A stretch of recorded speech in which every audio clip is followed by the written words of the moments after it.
Hi, my name is Abhishek. I'm a legal intern at Lexis and Company. So today's my topic is State of Odisha versus Ram Bahadur Thapa case. So before proceeding with this topic, I request you please like, share my videos and subscribe channel Lex Click. So let's begin with the topic. So the state of Odisha made an appeal against the order passed by the session judge of Mayurbhanj for acquitting the respondent in the case of murder under section 302, 324 and 326 of IPC.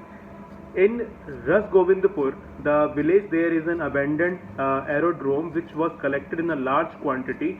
The garrison engineer of Defence Department kept the aero scrap in charge of two chowkidars.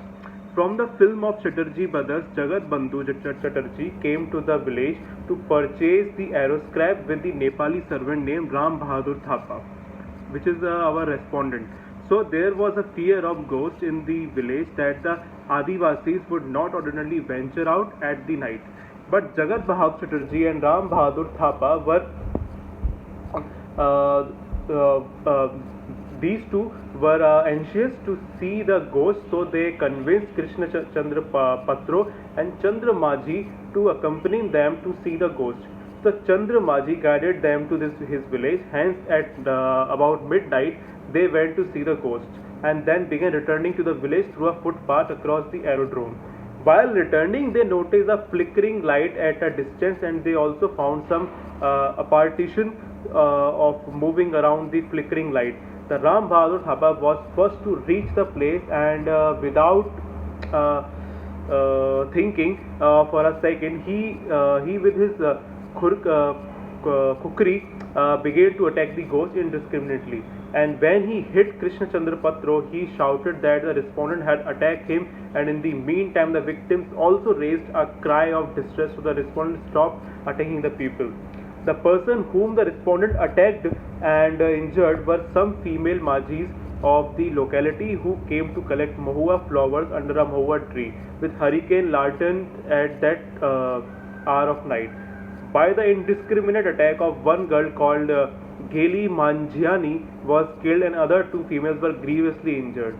For this indiscriminate act of attacking the people, the respondent Ram Bahadur Thapa was charged for murder under section 302 and for hurt and grievous hurt under section 324 and section 326 of IPC. So let us talk about the issues in this case. The first issue is that whether the order passed by the session court is correct, and the second is, can the respondent to be protected under section 79 of the IPC. So let's talk about the decision made by the court in this case. It was held by the Honorable High Court that the respondent was protected under section 79 of IPC because it would be fairly inferred that the respondent believed himself and acted in good faith while attacking the females, that he was attacking the ghosts. The court further held that the mere fact that if the respondent had acted with extra care and attention, the incident might have been averted, is not a valid ground for denying him from the protection of section 79 of the IPC. So the Honorable High Court held the judgment of the learned sessions judge was right, and order of equitable was confirmed, and the appeal was dismissed. So what are the dissenting opinion on this case? The murderer who acquitted because he acted in good faith under section 79 of IPC, but when we look into the facts of the case, the respondent started to attack the people thinking of ghosts and did not stop when he heard them screaming.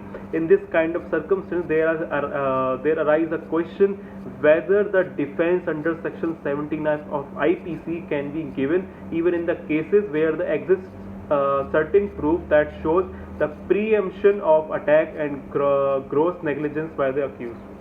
But when we look into the judgment of the King versus Tustipada, Mandal and ORS, it was held that the accused must be completely unaware of the real circumstances in which that person was acting to constitute a mistake of fact. So additionally, in the reference case, Ganapathia Pillai and NRS versus others, it was held that an honest blunder can never be acting within the meaning of good faith for acting negligently. From the judgments of the cases, we can say that if an accused gets protection under section 79 of the IPC, he must act with good faith, which is clearly defined under section 52 of IPC. Section 72 of Indian Penal Code says that nothing is said to be done or believed in good faith which is done or believed without due care and attendance. So this main feature of the provisions are the words due to care and attention. The importance of the words due care and attention was highlighted in the case of Emperor versus Abdul Wadud Ahmad, where a person acted with the injurious intention would come under the acting without due care and attention. The person can be protected under section 79 of IPC only when he acted on good faith, and good faith under section 52 is said that the person should act with due care and attention. So with the two most important judgments, Variam Singh versus Emperor and Bauda Kul versus Emperor, we can find the answer to the question of criminal liability where a person kills what he considered to be cause. In the above mentioned two judgments, if the accused had taken special care to ascertain who the person attacked was, he would have easily known that he was attacking a human being and not a ghost. In the current case, Ram Bahadur Thapa, the blow with the khurki was done with the intention to injure the victims. With this, we can say that no due care and attention was taken plan, and if the accused had attacked with the due care and attention, the life of the person can be saved, and hence the judgment given the Honorable Supreme Court gives a way to the accused to escape from these kinds of murder with the protection of section 79 of the IPC. So, in this case, in my view, the defense of mistake of facts used in the cases may vary to certain extent depending on the facts of that case. The duty of the law is to ensure that the defense of mistake of facts is not misused or justice is not denied to the victims. This can be done by ensuring certain standards or principles which can apply to all cases universally. The court is in a place where it has to be observed that the accused did not act in good faith, which is defined under section 52 of IPC, and also ascertain the fact that he did not had any injurious intention while was attacking the person. In addition to it, the accused must also acted with due care and attention. Understanding the term good faith is not only used to determine the mental state of the accused, but also for the reasonableness of the offense, and it has to be relevant consideration in allowing the defense.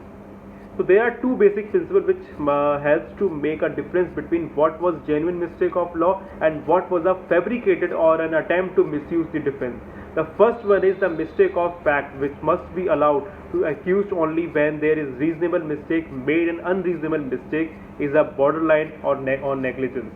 On the other hand, an objective theory of justification which is applied by the court of law is to find out whether the act committed by accused was actually justified under the law which is in force. These principles would also make sure that a justice is served to the victim by punishing the accused for not acting in good faith or where the act was not justified under the law. So that's it. Thank you.